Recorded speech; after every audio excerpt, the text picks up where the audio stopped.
Hinn leitandi manneskja undir norrænum himni heiti á fjöllistasýningu sem sýnd í Hofi á Akureyri í kvöld. Þáttakendur í sýningunni eru frá Íslandi, Noregi, Svíþjóð og Finnlandi en alls koma 60 manns á öllum aldri að sýningunni.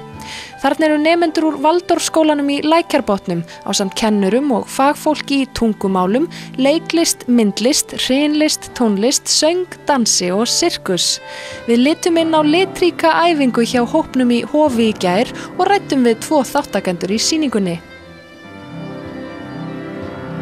Þetta búið að hafa frekar langan aðdraganda af því að þetta búið að vera lítill hópur af fólki sem hefur lengi langað að taka saman ungt fólk frá Norðurlöndunum og búið til sýningu sem fjallar þetta norræna sem við höfum einhvern veginn. Bara að gera eitthvað saman, þó að við erum ekki frá sama land, þá bara gera eitthvað saman. Já. Þetta einmitt mjög fjölbreyttur hópur sem samanstendur af hverju?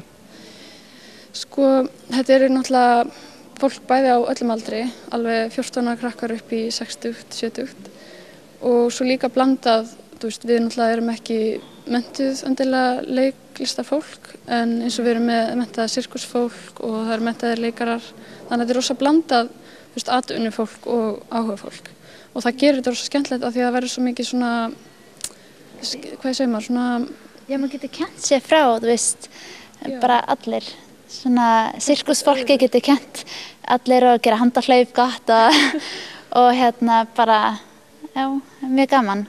Segir mér aðeins frá söguþræðinum. Þið vinnið þetta að miklu leyti í spuna, ekki satt? Hver söguþráðurinn? Sýningin hefur náttúrulega heitið Hinn leitandi manneskja undir norrænum himni og það söguþráðurinn í gegnum í rauninni bara upphafið, hvernig við byrjum og hvernig við leitum okkur í gegnum allt lífið. Það endar í símanum, tækniöldin og allt þetta litla þröngsýna. Já. Svo einhvern veginn.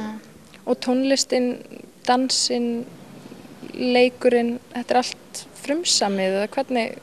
Já, leikstjórinn hafi gert ákveðnar svona mjög visual myndir sem af því hún málari líka sjálf og hafði alveg svona hugmynd hvað hún vildi sjá en æfingarnar hafa verið rosalega mikill spunni og tónlistin og þá maður svona að leitast eftir einhverju tilfinningu ef þetta á að vera mjög dökkt og dimmt eða hart eða hvort þetta á að vera alveg svona ljóst og fallegt þannig að það alveg mjög mikill spunni. Já, þegar hún að reyna að hjálpa okkur á sviðinu þá segir hún mér að mér langar meira svona þannig að það virkilega svona tilfinning bara. Já.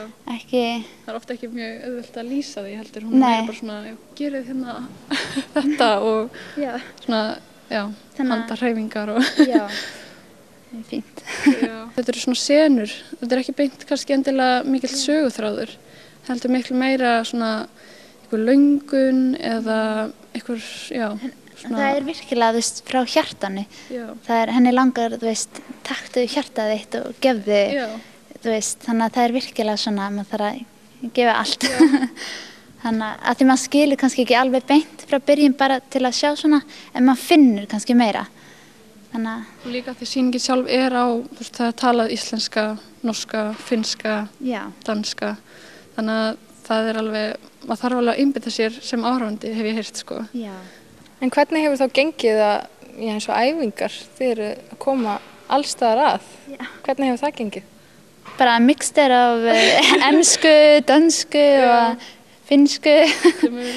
En eru þið þá búin að hittast mikið fyrir sýningu? Við erum búin að vera að æfa núna í tæpan mánuð uppi í Valdorfskólanum í Lækjarbotnum. Þannig að það búið að vera, það náttúrulega kannski, hvað segir maður, svona chaotic, en það hefur gefið rosa mikið af sér og maður finnur alveg að það svona, hópurinn verður mjög náinn og við gerum alveg, það verður eitthvað sérstakt úr því. Já, það bara líka mjög gaman að hitta allir frá öðrum löndum og heyra hvað þeir það gaman. Ég held líka að þjóðhópurinn eftir að þjattast mjög mikið meira þegar við förum til Svíþjóðar og Noregs og Danmerkur af því að maður finnur alveg hvað þetta verður svona því við þurfum að sjá svo margt sjálf. Þetta svona mikil vinna og svo líka sýningin. og svo stuttur tíma að undirbúa alltaf og nýr staður og nýtt svið. Já. En það bara svo gaman. Það mjög gaman. Það líka, þú veist, alltaf, við erum með rútunni að nóti og hún svolítið sérstök. Það alltaf gaman, þú veist, þegar við sittum í rútunni og síðan allir út, taka með sér eitthvað og þannig að, já, það mikið kringum líka. Þannig að maður geti vel átt vonaði að sjá eitthvað frá þessum listahópi í framtíðinni. Algjörlega. Já.